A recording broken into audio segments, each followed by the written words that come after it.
Jadi coba teman-teman, kawan-kawan Demat renungkan, COVID-19 ini adalah pertanda bahwa sejarah bergerak pada demotivasi.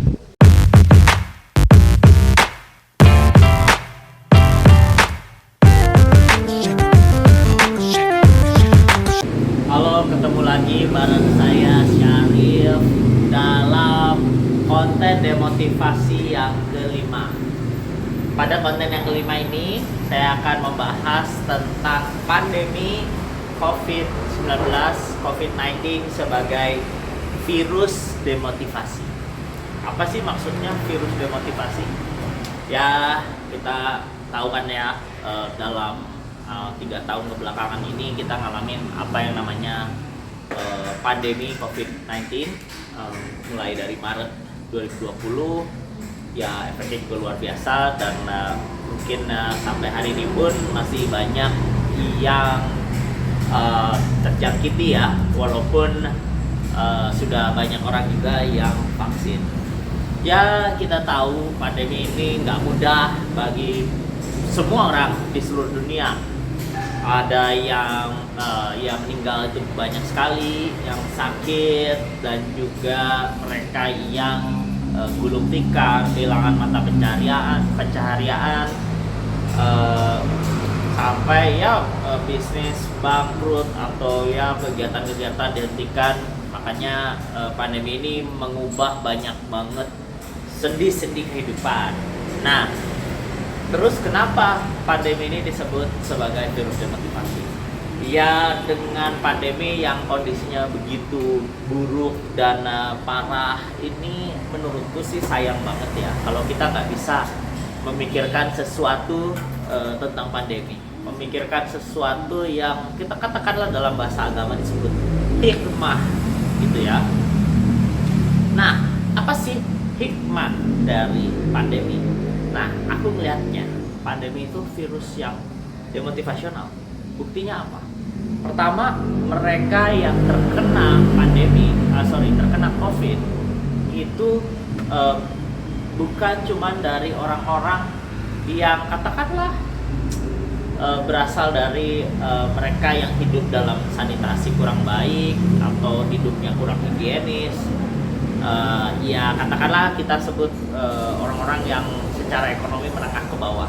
Biasanya kan virus-virus tertentu ada yang sudah akrab dengan kondisi yang demikian. Nah, pandemi ini, atau secara spesifik aku menyebutnya sebagai pandemi COVID-19 ini, tidak secara spesifik menyerang golongan tertentu, tetapi semua bisa kena, termasuk orang-orang yang hidup dalam kondisi dengan sanitasi tinggi, super higienis, atau katakanlah mereka yang menengah ke atas pun bisa kena.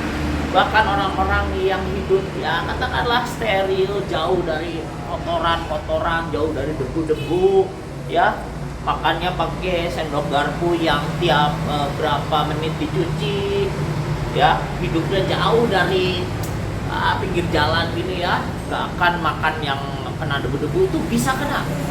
Nah, artinya apa? COVID-19 ini juga menyerang orang-orang ya katakanlah orang-orang kaya ya, orang-orang yang motivasional ya, bisa juga selebriti ya, bisa juga artis-artis, olahragawan, politisi yang ya sehari-hari jauh lah dari kehidupan rakyat jelata gitu, bisa pada kena. Sehingga aku pikir COVID-19 ini sangat egaliter. Semua orang dari kondisi ekonomi manapun ya, dalam status jabatan sosial apapun, dalam kondisi lingkungan sebersih apapun bisa kena ya.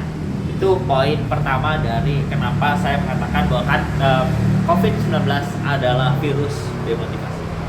Argumen lainnya adalah COVID-19 ini cara mengatasinya gimana coba? Himbauan yang dilakukan oleh pemerintah gimana? Ya nyuruh diem di rumah kan, nyuruh rebahan kan. Ya maksudnya udahlah, jangan terlalu banyak aktivitas. Makin sering orang itu diam aja di rumah, itu makin baik untuk penyelesaian problem pandemi. Artinya apa? Udahlah, jangan terlalu semangat, santai aja di rumah. Emang acara apa sih yang nggak bisa ditunda? Semua acara itu bisa ditunda, sepenting apapun. Contohnya apa? Olimpiade, Piala Eropa, Piala Dunia, yang gede-gede, yang udah periode waktunya udah fix, itu bisa digeser karena pandemi COVID-19. Artinya apa? Ya manusia tuh, rencana-rencana manusia tuh apa sih? Nggak penting gitu. Manusia punya rencana, COVID yang menentukan. Manusia punya planning, besok ngapain, minggu depan ngapain, bulan depan ngapain, tiap tahun kita ngapain, tiap 3 tahun, tiap 4 tahun, itu semua di mata COVID-19 sia-sia. Itu semua omong kosong. Rencana cuma rencana. Bahkan bukti lain yang menunjukkan bahwa COVID-19 ini virus demotivasi adalah pola pikir positif itu gak berguna. Ya, aku udah sering dengar, oh pandemi cuman 2 minggu doang, isolasi pertama loh ya, karantina pertama tuh 2 minggu doang. Oh, orang mikir, walah 2 minggu ya santai lah, nanti gak bisa beraktivitas lagi setelah 2 minggu. Terus 2 minggu sampai 1 bulan, sampai 3 bulan, 6 bulan, sampai mulai vaksin dibagikan, orang optimis, oh ini selesai. Tidak selesai. Bahkan sampai sekarang pun kita bisa belum bilang bahwa pandemi COVID-19 itu sudah selesai.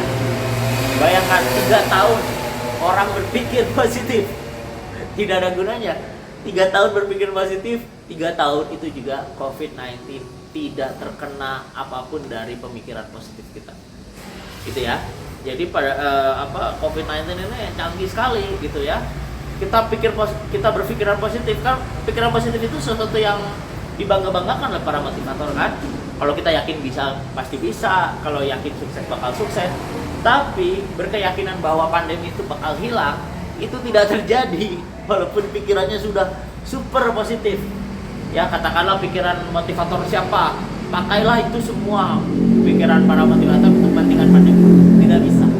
Pandemi hanya bisa dihadapi dengan sikap demotivasional, yaitu rebahan di rumah, jangan terlalu semangat, ya tidur-tiduran aja. Makin sering kita mengurangi aktivitas, makin rendah aktivitas kita, makin cepat juga pandemi COVID-19 berakhir. Nah, poin yang terakhir adalah tentang ujung dari semangat berlebihan itu. Kalau kita diminta untuk tetap kerja keras, kerja dengan semangat, kerja dengan penuh inspirasi, pernah mikir nggak sih selain hasilnya uang, itu hasilnya apa lagi? Ya eksploitasi lah. Eksploitasi siapa? Bukan cuma kita aja, tapi alam sama lingkungan. Jadi kerja itu, yang namanya kerja keras, itu ada usaha mempercepat produksi atau membuat efisien produksi, sementara ada yang dikorbankan, yaitu sumber daya. Ya kalau manusia pastilah ya, tapi sumber daya alam juga pasti digerus terus ya. Jadi aku pikir eksploitasi terhadap alam itu sebagai hasil dari kerja-kerja kapitalisme itu, iya ujung-ujungnya makanya ada virus namanya COVID gitu. Virus COVID itu ya datang karena alam pada rusak, sehingga habitat mereka tidak bisa di mana-mana lagi kecuali pada kehidupan manusia. Jadi coba teman-teman, kawan-kawan Demot renungkan, COVID-19 ini adalah pertanda bahwa sejarah bergerak pada demotivasi. Udah dikasih tahu. Ya, jadi pas COVID ini habis atau berkurang, ya kelihatan kan orang-orang mulai motivasional lagi, mulai mengeksploitasi lagi, mulai mengurangi rebahan lagi, mulai produktif lagi. Ya kalau kayak gitu terus, nggak pakai sikap waspada, nggak pakai belajar dari kesalahan, ya jangan mengeluh ya. Kalau COVID berikutnya akan datang, COVID-20, COVID-21, COVID-22, pokoknya tinggal tunggu aja. Karena COVID adalah respon bagi orang-orang yang terlalu bersemangat. Itu aja konten demotivasi kelima. Kita ketemu lagi di konten demot berikutnya. Bye bye.